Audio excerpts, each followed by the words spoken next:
Stamper, I'm curious what kind of grandfather you had. You ever, like, was he like a really stern grandfather? Should we tell grandfather stories? Or was he a pervert? I need to use the rest really quick before I do anything. They helped shape us in a way. He did. My grandpa was a very kind man. Should we just let Zach go last?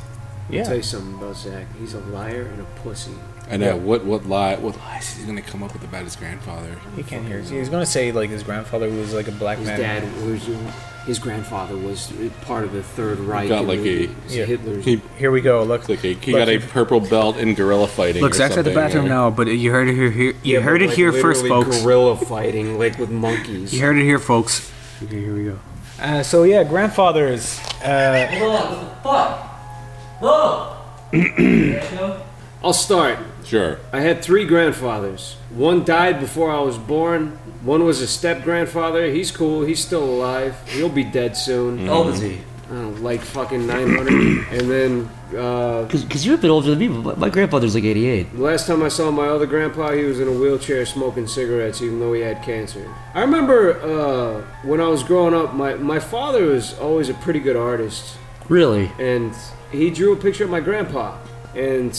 half of my grandpa's face in the picture was melted. Why? And I thought my dad was a bad artist. Then it turns out that my grandpa was in a submarine and a steam pipe blew up in his face and melted half of his... So my dad's drawing was completely... just accurate. It looked like... Damn. Oh man, that's fucking sad. That's pretty much all I know about my grandpa. What about He your had other a half-melted face. He had a half-melted face. World War II, I'm assuming, right? I don't fucking know. What about your other grandpa? CNN.com. Oh, well, World War II is...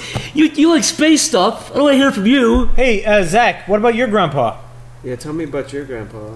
Well, listen to me about my grandpa. Before I say anything, Being a mom is one of the hardest jobs out there, and you wouldn't want to make that any more difficult, right? So why use a paper towel that just isn't up to the challenge? Try Rodeo brand paper towels with patented lasso pockets that wrangle up the biggest of messes with ease, leaving you with more time for the kids or whatever the fuck you want to do. Maybe you can start a workout plan and actually stick to it this time, you fat greasy bee. Itch. That's Rodeo brand paper towels for messes as big as Texas. Now back to the show.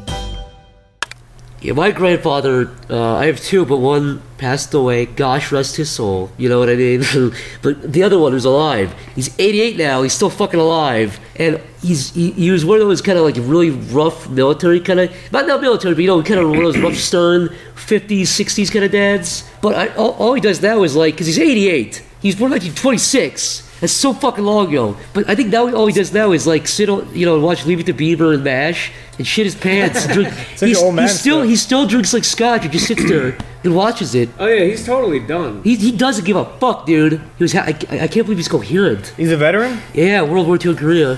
What did he do exactly in World War II? He flew planes and fucking bombed the gooks.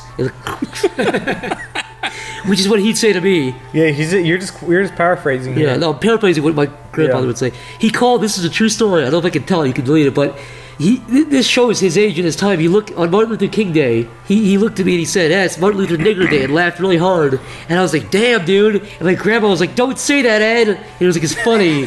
And she was like trying to salvage it by like, oh, you know, he's your just grandpa joking. was just you in the future. Yeah, it's me right now. But she was trying to like salvage it and be like, no, he doesn't think that way. I am totally not deleting that. I'm leaving that in. It's funny. It's you know, he's still has a sense of humor, He you know? just has no filter. He doesn't give a shit. He sits there all day and doesn't care. I wouldn't either, dude. Yeah, mine were like that. Well, both of mine were in World War II. One was flying on like a cargo plane, and the other one was a Navy doctor. He was on a battleship. He was a doctor. I think my grandfather traded some of his services to somebody for a samurai sword. He gave me the samurai sword. So really? I have he brought back a ton of stuff from the war. Actually, he brought back that. He brought back some of those what do you call them? What are those knives Japanese people stab themselves in the stomach with? Seppukus or something. Yeah, like he brought back some of them hand carved knives. Those 2 of those. The ritual ceremony knives. You know, for being a doctor, I think him and his friends were kind of a little fucked up. I don't know.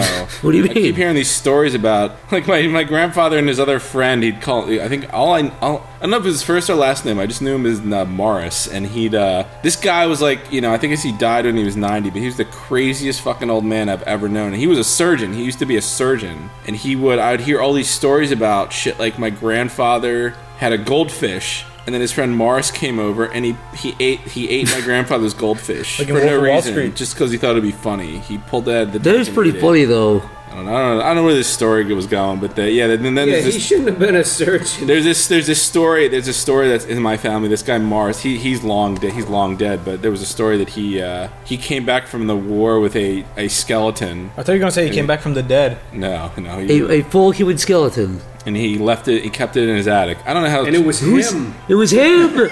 That's the twist!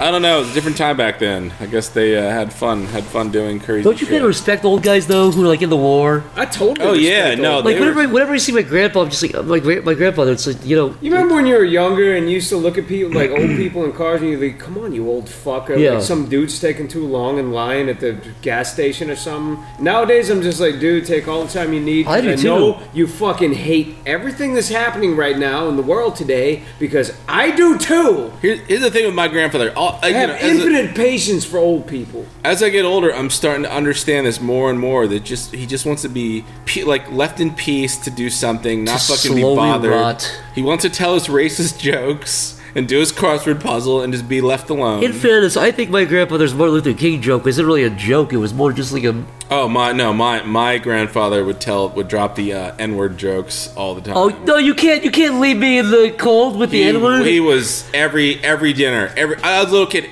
Even Christmas dinner, he'd be telling them at the Christmas table. What's the best one he told you?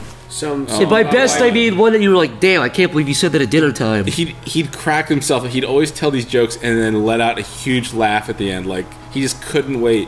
I don't think he was an inherent racist. He just liked the jokes. I know he had some black friends. But yeah, I guess he just liked the jokes. He just didn't care. I grew up in the Midwest. And people, like a lot of adults there, still say colored. Like a lot of adults. Yeah, colored. Like my dad said that. I was like, Dad, it's 20, whatever the year was. What's wrong with saying colored? It's like 1950. No, but there's really nothing wrong with saying colored. It's just weird. It's just weird. It's like it's a novelty. The equivalent of saying, yeah, your Oriental friend. Yeah. It's a real question though, because like, is the offense in saying that they're the ones who's colored and white is also a color? So saying that they're colored. Well, the thing is, people are people. You shouldn't have to sit and point unless you're. It just feels weird. It reminds people of an age of segregation.